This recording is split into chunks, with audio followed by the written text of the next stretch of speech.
I found that nothing in life is worthwhile unless you take risks. Nothing. Nelson Mandela said, "There is no passion to be found playing small and settling for a life that's less than the one you're capable of living."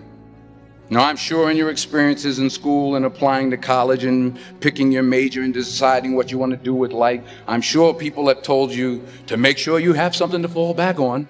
Make sure you got something to fall back on, honey. But I never understood that concept, having something to fall back on. If I'm going to fall, I don't want to fall back on anything. I want to fall forward. Life has a way of pushing our dreams down. They can become buried under discouragement, buried under past mistakes. There are dreams buried under divorce, buried under low self-esteem. It's easy to settle for mediocrity even though we have all this potential buried on the inside. All of us have things that we're believing for, something that we want to accomplish. Deep down, we know it's a part of our destiny. We can feel it so strongly. But then we hit some setbacks. We didn't get the promotion. The medical report wasn't good. Or a relationship didn't work out. Now, don't let circumstances talk you out of it. You may not understand why a business didn't make it, why a person walked away, why you came down with an illness. You were doing the right thing, but the wrong thing happened. It's all a part of the process. Your dream may be buried. The good news is it's still alive. It's not too late to see it come to pass. If you'll do your part and start believing again, get your passion back, it is on the way. Go back and try again. The true mark of a champion is even though some dirt gets thrown on your dream, instead of letting it get buried, you keep shaking it off. You keep moving forward. You keep looking for new opportunities. If you're going to reach your highest potential, you have to make up your mind that you are in it for the long haul. You're not going to let people talk you out of it. Circumstances discourage you. Delays cause you to give up. Critical people cause you to get distracted. You're going to stay focused on your goal. This is your time. This is your moment. Your destiny is calling out to you. Without consistency, you'll never finish. So do what you feel passionate about. Take chances. Don't be afraid to fail. There's an old IQ test, was 9 dots, and you had to draw 5 lines with a pencil within these 9 dots without lifting the pencil. The only way to do it was to go outside the box.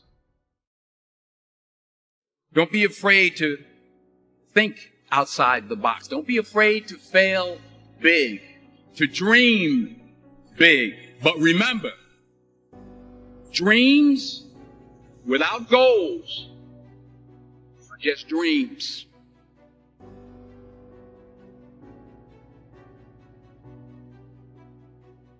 Dream. That's a powerful word. You will get knocked down many times chasing your dreams. You will feel like you don't have the energy to get back up. You don't have the strength to get back up. You will feel like giving up is the only option. When you're hit, when you've been knocked down by life, that's when it's time to hit back. That's when it's time to hit back. You're more powerful than you even know. You can change the world with your dream. But it only requires you to get out of your comfort zone and unleash the inner lion. It requires you to let the lion out of its cage. It requires you to chase your dreams no matter what. If you have a weak mindset, if you're afraid of taking risks, you will never get far in life. You will never get that dream with a weak mindset. Create a mindset that keeps you moving even when others quit. Life is unpredictable. It's full of surprises. You might be closer than you think. Your dream can become a reality if you refuse to quit.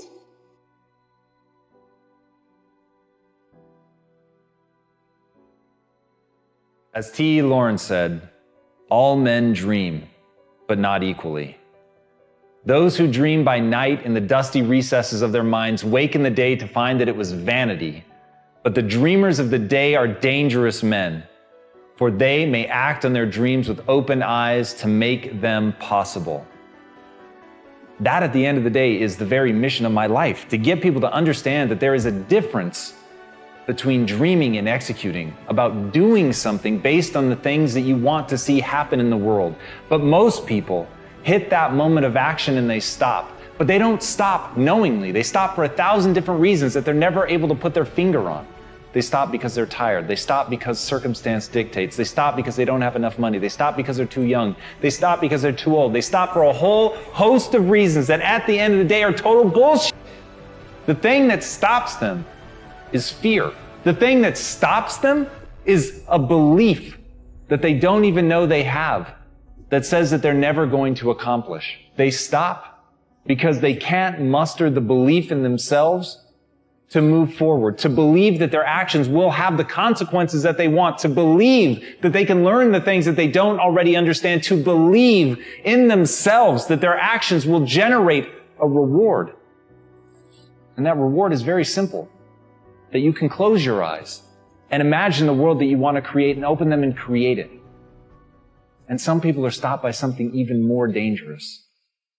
They dream too small. And as David Ogilvy said, don't bunt. Aim out of the ballpark. Aim for the company of immortals. When you can do that, when you can allow yourself to dream at that level, when you can allow yourself to believe in yourself, to believe in your ability to become the kind of person that can swing for the fences, not only swing for the fences, but make contact. To be able to call your shot like Babe Ruth and knock it out of the park. When you can look at yourself and have the arrogance of belief in yourself that you are capable of that you are worthy of being remembered, that you are worthy of people knowing your name, then you will strike out and have a chance at greatness. But it starts with that. It starts with being willing to believe that all the people, the wall of humanity that stands behind you in the past, none of them have anything that you don't. And the only difference between the greats, the only difference between those who are remembered and those who are forgotten, is the willingness to step up to the plate and call their shot.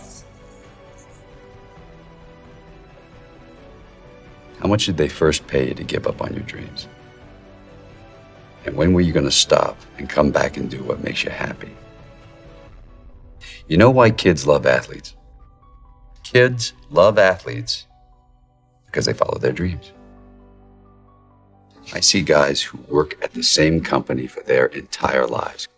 They clock in, they clock out, and they never have a moment of happiness. You have an opportunity. This is a rebirth.